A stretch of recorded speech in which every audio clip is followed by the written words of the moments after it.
malam itu tiba-tiba saja Panji Ketawang ingin menemui Ratanja.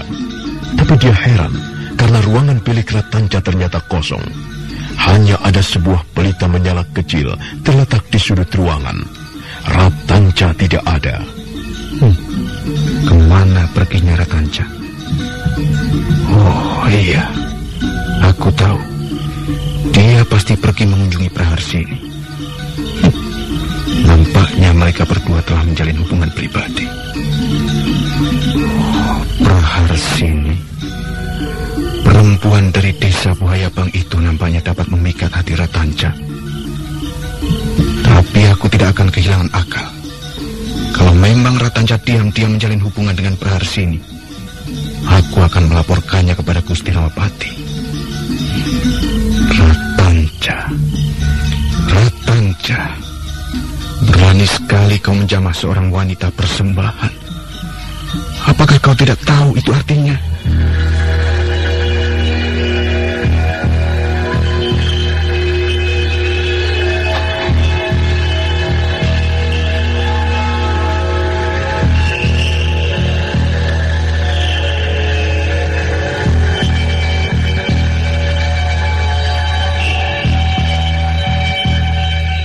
Perlahan-lahan Panji Ketawang menutup kembali pintu ruangan bilik Ratanja.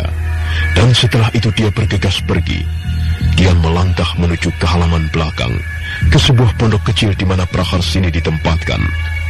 Dia ragu-ragu sejenak ketika melihat cahaya samar-samar di dalam ruangan. Pasti Ratanja ada di dalam ruangan ini. Apa yang telah dilakukannya terhadap Praharsini? Berani sekali anak itu. Aku harus hati-hati. Mereka berdua tidak boleh mengetahui kehadiranku. Mereka pasti telah melakukan perbuatan yang tidak senonoh di dalam sana. Ratanja dan Praharsini, kalian berdua telah berbuat kotor. Kalian telah mengotori rumah kediaman Gusti Ramapati. Panji Ketawang melangkah mengendap-endap menghampiri dinding ruangan. Kemudian dia berusaha mengintip ke dalam. Sesaat lamanya dia mengintip. Sepi sekali. Aku tidak mendengar suara apa-apa di dalam. Jangan-jangan mereka berdua telah tertidur. Baiklah. Aku akan membuat mereka terkejut. Ratanja. Apa yang kau lakukan di situ, Ratanja? Kau ini keterlaluan sekali. Rupanya kau tidak bisa dipercaya oleh Gusti Ramapati. Kau ditugaskan menjaga dan merawat perempuan itu, dan bukan mengganggunya. Ratanja?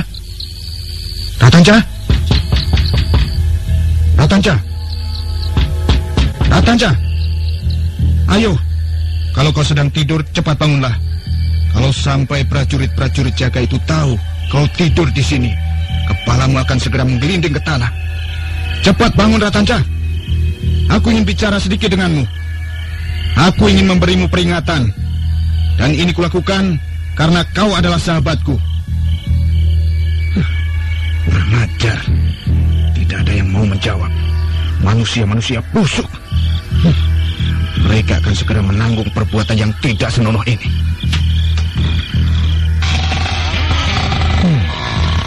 Aneh sekali. Pintu ini juga tidak dikunci. Ratanja, Praharsini, di mana kalian? Ayo, kalian tidak usah takut. Aku yang datang. Kalau kalian bersikap baik kepadaku, aku tidak akan membocorkan peristiwa ini. Aku akan melindungi kalian di depan Gusti Ramapati. Ayolah, Ratanja, jangan main-main. Aku tahu kau bersembunyi dalam dekapan Praharsini. Ayolah, aku hanya ingin bicara sebentar denganmu. Panji Ketawang terus melangkah ke tengah-tengah ruangan. Pandangan matanya menyapu seluruh ruangan. Dia heran, ternyata ruangan itu pun kosong. Tak ada siapa-siapa. Baik Ratanja ataupun Praharsini juga tidak ada. Kurang ajar. Rupanya ruangan ini juga kosong. Mereka tidak ada di sini. Lalu di mana mereka? Jangan-jangan mereka berdua melarikan diri. Iya, aku melihat gelagat yang kurang baik. Oh, sekarang aku baru tahu. Beberapa hari ini Ratanca nampak sangat mencurigakan. Dia seringkali berkuda mondar-mandir di sekitar istana. Waduh, celaka, celaka. Aku harus segera melaporkannya kepada Gusti Ramapati.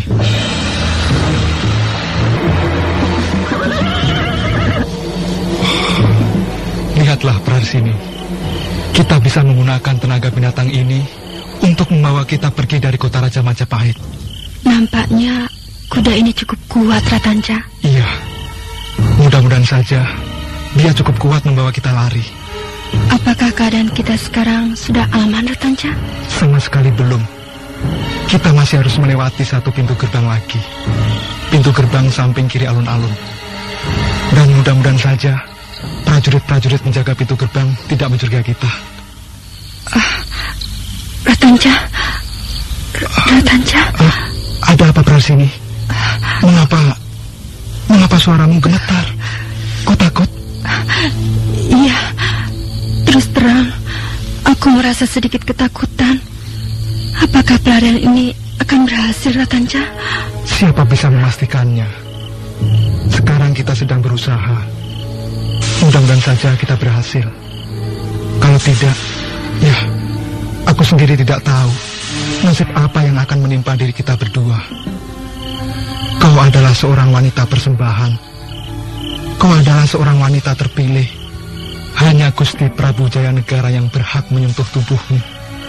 Dan sekarang aku mencoba membawamu lari dari Majapahit. Sebenarnya ini tindakan gila. Ini perbuatan orang yang setengah tidak waras. Tapi aku berani melakukannya untukmu.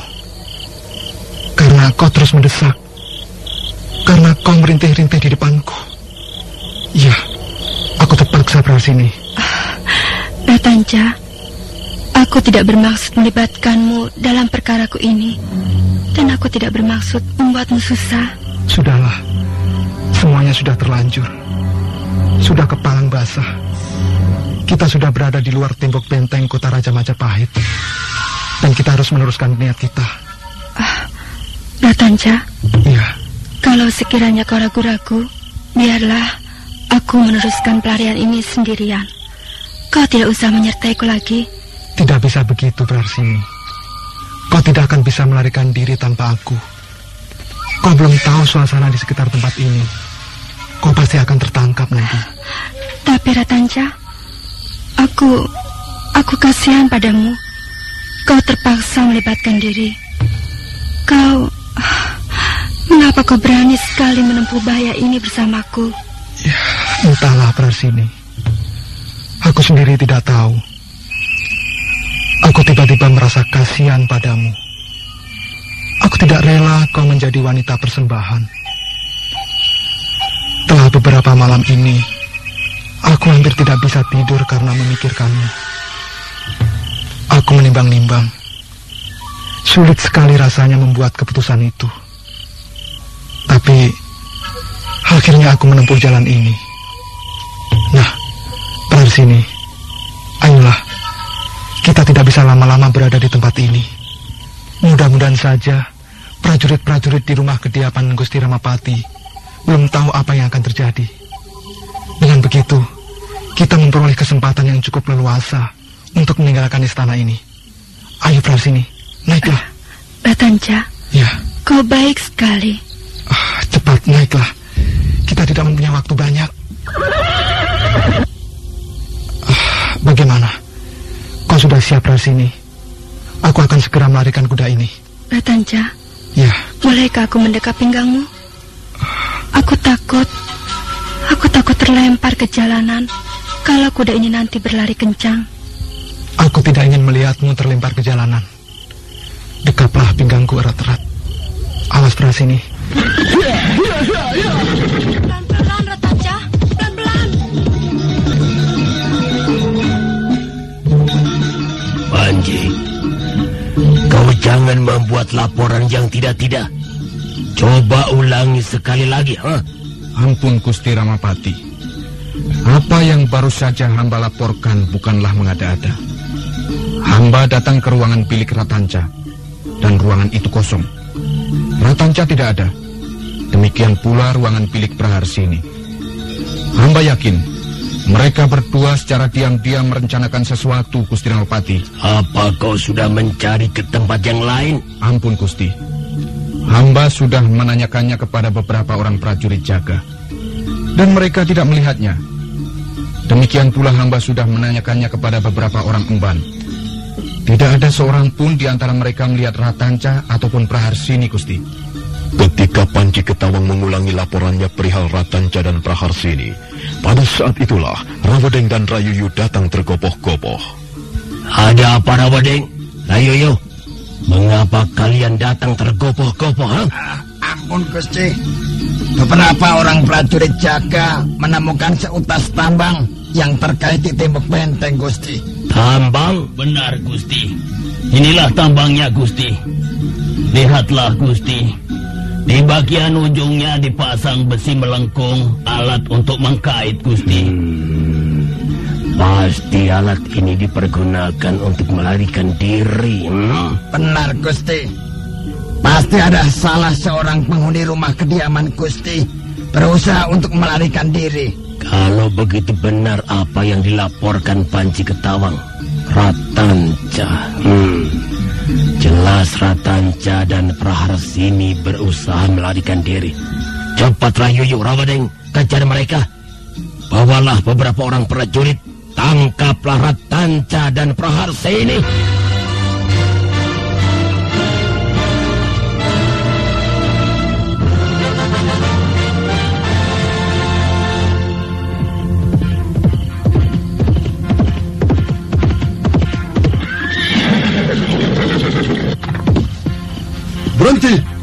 Berhenti dulu. Kalian tidak bisa melewati pintu gapura ini sebelum kami periksa. Aku mendapat tugas dari Gusti Ramapati, prajurit. Tugas apa? Malam-malam seperti ini kalian ditugaskan apa? Aku harus membawa orang ini keluar dari Majapahit. Dia sedang sakit keras. Aku harus segera menolongnya, prajurit. Siapa orang itu? Coba suruh turun. Aku akan melihatnya. Tidak bisa, prajurit. Kami terburu-buru. Kalau aku terlambat memberikan pertolongan, apakah kau mau bertanggung jawab? Maaf, aku belum bisa mempercayai kata-katamu. Kau harus tetap tunggu di sini. Ada apa, ha? Siapa mereka ini? Mereka mengatakan bahwa mereka mendapat tugas dari Gusti Ramapati. Orang yang duduk di belakang kuda itu katanya sedang sakit. Tuan Ratanca. Bukankah Tuan adalah Tuan Ratanca? Iya, benar prajurit. Akulah Ratanca. Syukur kalau kau mengenaliku. Cepat prajurit, katakan pada temanmu itu bahwa kami harus segera sampai di tempat yang kami tuju. Kami terburu-buru. Kami sedang menjalankan tugas dari Gusti Ramapati. Tugas apakah gerangan Tuan Ratanca? Maaf prajurit, aku tidak bisa mengatakannya kepada kalian. Ini adalah tugas rahasia. Tugas ini sangat penting, dan aku harus segera menyelesaikannya dengan baik. Wah, bagaimana ya? Jelas dia adalah Tuan Ratanca. Kita tidak bisa menahan beliau. Apa benar beliau adalah Tuan Ratanca? Jelas, beliau adalah Tuan Ratanca. Kalau kita berani menahan beliau, dan ternyata beliau sedang mendapat tugas dari Gusti Ramapati, kita bisa celaka. Lebih baik kita lepaskan saja. Kalau begitu, baiklah. Maaf Tuan Ratanca, hamba belum mengenali Tuan. Maaf kalau hamba terpaksa berbuat yang kurang sopan kepada Tuan. Tidak apa prajurit. Karena kau belum mengenali aku, maka kau tidak dapat disalahkan.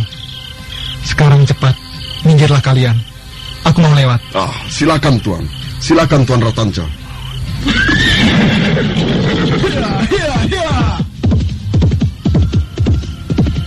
Kau benar-benar yakin bahwa orang itu adalah Tuan Ratanca?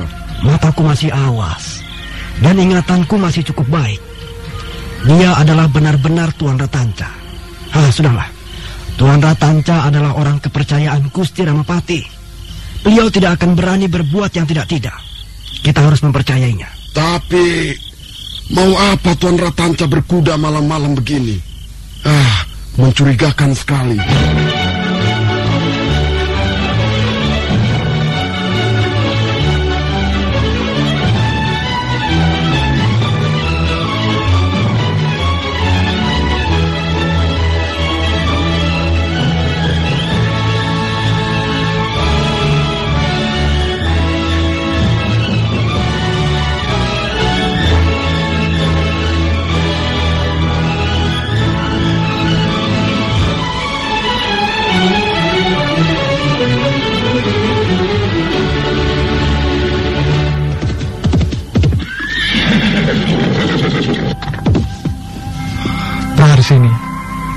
Sini.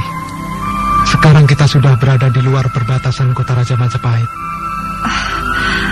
Aku takut sekali, Ratanca. 2 orang prajurit itu tadi sepertinya mencurigai kita. Yang penting kita dapat lolos. Aku merasa lega, Ratanca. Iya. Kita berhasil meloloskan diri dari istana Majapahit. Bukankah keadaan kita sekarang sudah jauh lebih aman? Belum, Prarsini. Sekarang kita harus mencari tempat persembunyian. Besok pagi, istana Majapahit akan geger. Dan Gusti Ramapati pasti akan menugaskan prajurit-prajuritnya untuk mencari kita. Di mana kita akan bersembunyi, Ratanca? Iya, di mana saja. Sekarang kita tidak mempunyai tempat tinggal lagi. Barangkali kita akan tinggal di tengah-tengah hutan atau di dalam gua. Yang penting aman. Mungkin kita bisa bersembunyi di desa kelahiranku. Sebaiknya kita pergi ke desa Buayabang, desa kelahiranku. Jangan, Prarsini.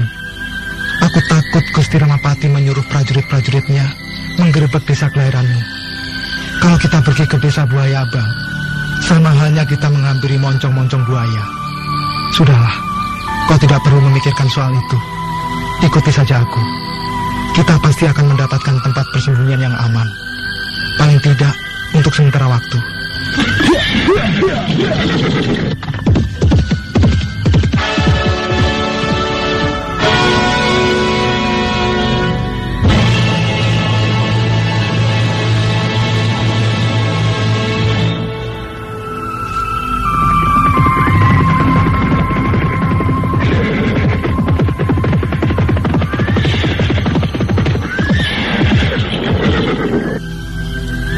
Prajurit, apa yang kau lakukan di situ, ha?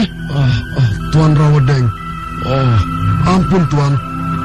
Kami sedang berjaga-jaga, Tuan. Kalian harus bekerja dengan baik. Kalian harus berdiri di sini, bukan di sana itu, di tempat gelap. Iya, baik Tuan Rayuyu. Kami akan segera memperbaiki kesalahan kami. Prajurit, kami mencari seorang pelarian. Apakah kau melihatnya? Pelarian? Iya. Ratanca melarikan diri bersama seorang gadis. Apakah dia melewati gapura samping ini, ya? Iya Tuan Rawedeng. Baru saja dia melewati gapura ini. Dia berkuda bersama seorang temannya, laki-laki. Benar apa yang kau katakan, prajurit? Ratanca. Kami mencari Ratanca, prajurit. Dia telah melarikan diri. Benar kau telah melihatnya? Benar Tuan Rayuyu. Kami melihat sendiri. Tuan Ratanca berkuda bersama salah seorang temannya melewati pintu gapura samping ini. Belum lama Tuan Rayuyu, baru saja. Goblok! Mengapa kau tidak menahan mereka? Ayo Rayuyu, kita susul mereka.